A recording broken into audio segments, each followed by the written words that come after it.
Well, thank you, Ronnie, for making the opening remarks and getting the conference underway. From the start, I want to pay tribute to Ronnie Armour. Ronnie has been Permanent Secretary now for a year, and in that 12 months, he has provided me with incredible support, restructured the department, empowered those who have the expertise within the department to take forward TransformED, and really give them the confidence to step forward to take on the ambition that I've outlined as the Minister in the TransformED, which I often refer to as the Bible within the Department of Education for what we're doing to transform our education system. Ronnie has been a key figure in all of that. Now, he's heading to pastures new and maybe greener. He'll be retiring in a number of months, but I still have him for a short period of time. And we have much to do before Ronnie gets his early release. He was previously the head of the Northern Ireland Prison Service, so he has served his probationary period incredibly well, and he's going to get out. But we'll keep him on licence, just in case he needs to be recalled, should we need him in the future. But thank you, Ronnie, for your service, not just over the past 12 months, but I got to know him whenever I was chairman of the Justice Committee, and his professionalism, irrespective of whatever minister he has served from whatever political party. Ronnie has been an example of what the civil service is all about in supporting those who are ministers, irrespective of their politics. So thank you, Ronnie, for your service. Good morning to everybody here in the conference. It is genuinely a privilege to stand before you today. You're the school leaders and educators who shape the future of Northern Ireland every single day. And I want to take the opportunity at the outset of today's event to express my ongoing gratitude for your hard work, professionalism and commitment to supporting children and young people. Every day, over 300,000 children walk through the doors of schools across Northern Ireland. What they learn, how they are supported, and the opportunities they are given will shape not just their future, but ours. I'm delighted that you've joined us today to explore one of the most important issues in education, curriculum reform. And speaking candidly, when I became Education Minister now over 18 months ago, the issue of curriculum reform was not on the department's agenda. But from considering international best practice, it quickly became obvious to me that it was critical to the success of our education system. That's why last year I asked Lucy Crehan to review our present curriculum and to make some recommendations for the way forward. And although we started long before the Francis Review in England, I was delighted that Lucy concluded her work before the summer and allowed us to move on to the next stage of our reforms. I want to add my thanks to those of Ronnie, to all our contributors today. I'm sure that you will agree we have assembled an exceptional range of speakers who represent the very best practice across the United Kingdom. And I hope today sparks ideas, it stimulates conversations, it deepens understanding and energises you for the journey ahead. My reform agenda, outlined in my department's TransformED strategy, focuses on 5 key areas: curriculum, assessment, qualifications, school improvement, and tackling educational disadvantage. All underpinned by both a relentless focus on supporting effective teaching through significant investment in professional learning and a determined commitment to streamline bureaucracy and reduce teacher workload. Transformation must have the support of our school leaders and our teachers. Together we can drive improvement, building on the many strengths of our education system. I hope that you will have noticed a step change in the work of the Department of Education. No longer the Northern Ireland Civil Service sleepy backwater in Bangor. The Department of Education and the exceptional team of officials that we have assembled is now leading real change for the executive. A refocusing on what matters in education, supporting effective learning and teaching through a coherent programme of reform and investment. TransformED sets out a clear vision for education that's bold, ambitious and unapologetically focused on excellence, equity and inclusion. Of course, reform begins in your schools. It moves when you move. It succeeds when we invest and when you believe in it. Your support drives it forward. As Minister of Education, I want to reaffirm my pledge to supporting teachers at every stage of their careers. From initial teacher education to ongoing professional development to supporting you as school leaders. We must ensure that every teacher has access to the resources, training and support they need to excel in their profession. After many years of limited progress, we have made significant strides forward in our professional development over recent months. In May, I launched the online Teacher CPD Academy for post-primary schools. The Academy offers on-demand courses, expert insights and practical resources grounded in cognitive science research. 145 post-primary schools have signed up for the Academy and over 6,000 teachers in Northern Ireland will benefit from this programme. And in June, my department launched the TransformED Teacher Professional Learning Fund, a £31 million investment over 3 years, providing schools with dedicated per-teacher funding to support high-quality, evidence-based professional development. This fund empowers schools to purchase professional learning tailored to their specific needs. We've also funded over 100 schools to host 50 research-informed conferences, bringing together practitioners, researchers and school leaders to share what works and why it works. A high-quality induction programme is essential to ensuring that our newest teachers enter the profession with confidence and the support they need to thrive. Working with the EA, my department has developed a major expansion of the induction programme for early career teachers. I've also announced a new initial teacher education bursary scheme aimed at tackling teacher shortages in critical post-primary subjects across Northern Ireland. The bursary scheme represents a strategic investment in our education system and our economy. In the months ahead, we will extend the online Science of Learning professional development programme to primary schools, develop a new professional qualification for headship. We'll strengthen the provision of school-to-school support through a Leaders of Education programme and develop a new professional learning programme for existing experienced principals. I want us to work together in building a culture across our community where education is truly valued and teaching is rightfully regarded by all as an attractive, high-status profession. Reform thrives when leaders lift others to lead alongside them. And I want you as school leaders to drive forward this investment in teachers and in teaching. Assessment reform is also well underway. An independent review panel that's chaired by Tim Oates, who is speaking today, has been established and is actively progressing its work. Later this week, they will publish a call for evidence and a teacher survey, which I would ask you to respond to, both to help shape the way forward. My department has worked with SIA to put in place for the first time system-level sample assessments in literacy and numeracy for pupils in years 4, 7 and 10. A representative sample of participating schools have already been identified and the first assessments will take place in March.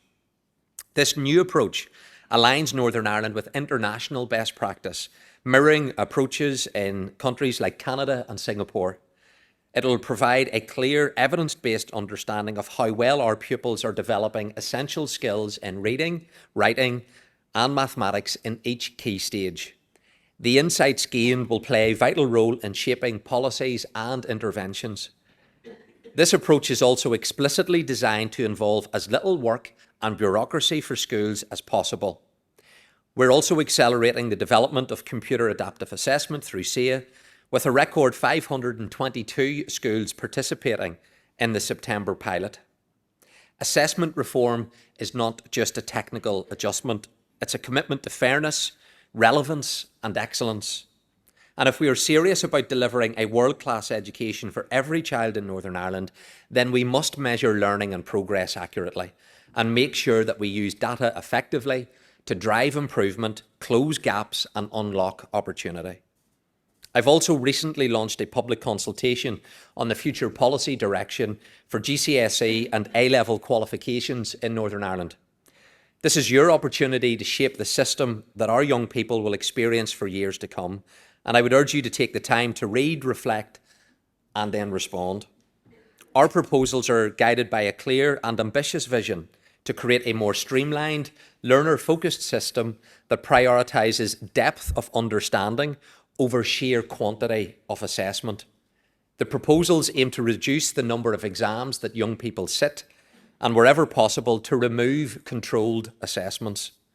This will ease the burden on teachers, freeing up valuable time for high-quality teaching and meaningful learning. The message is simple, but it's powerful. More time for deeper learning, less pressure to teach to the test. We want to empower teachers to inspire, not just prepare and enable students to truly engage with their subjects, not just to memorise mark schemes.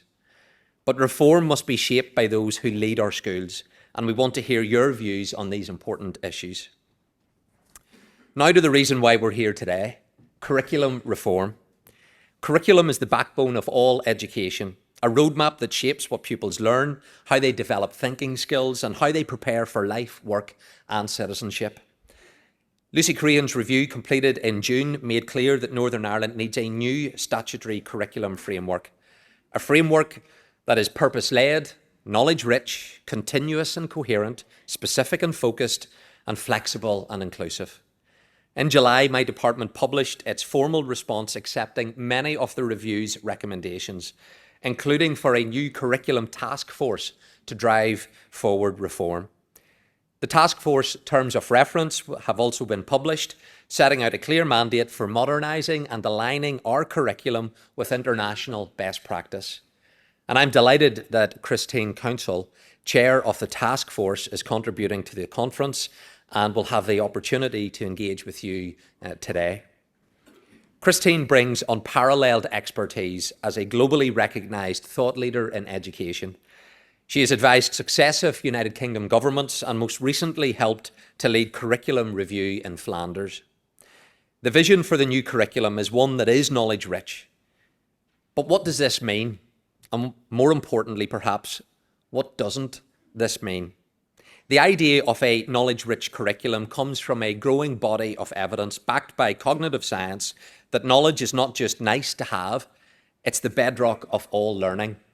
The more students know, the easier it is for them to learn new things, including skills, because they have context to hook new ideas onto.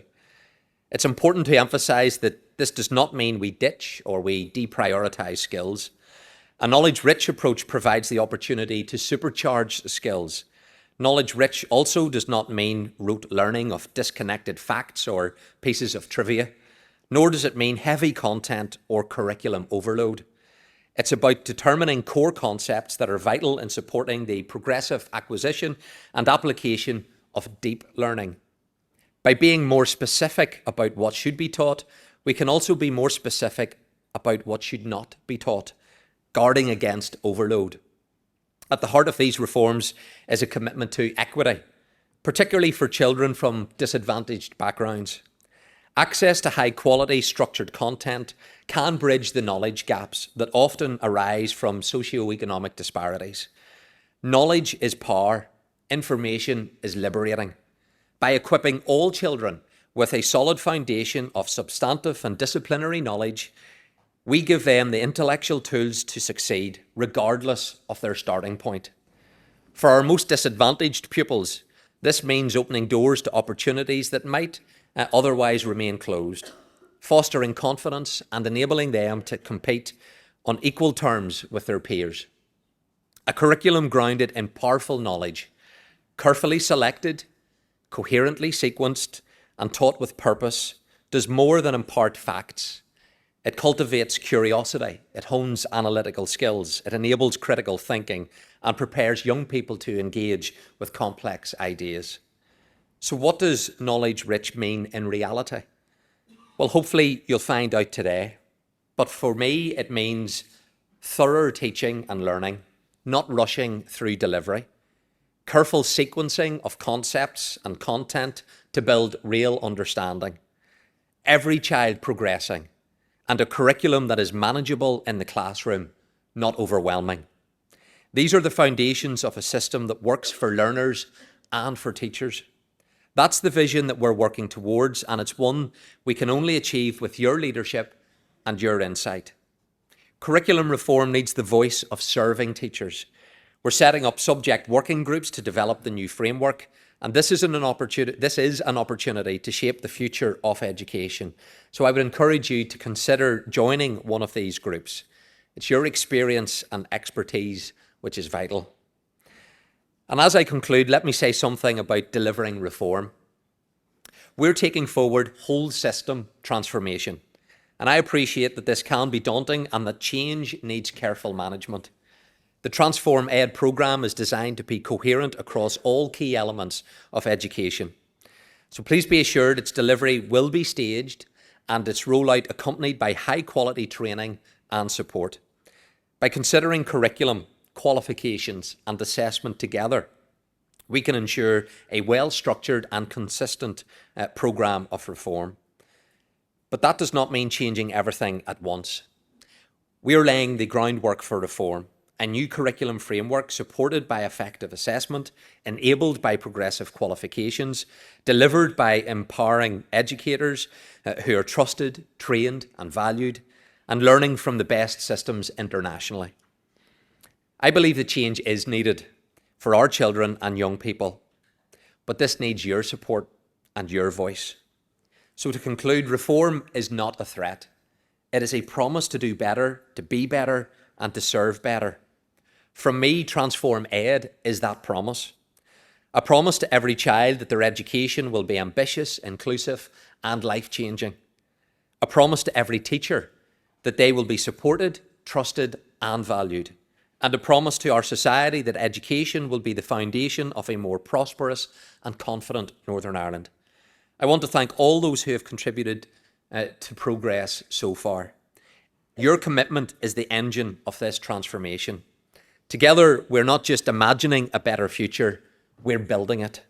And with TransformED, we are delivering the change our system needs and that our young people deserve. Thank you, and I trust you'll enjoy the rest of your conference.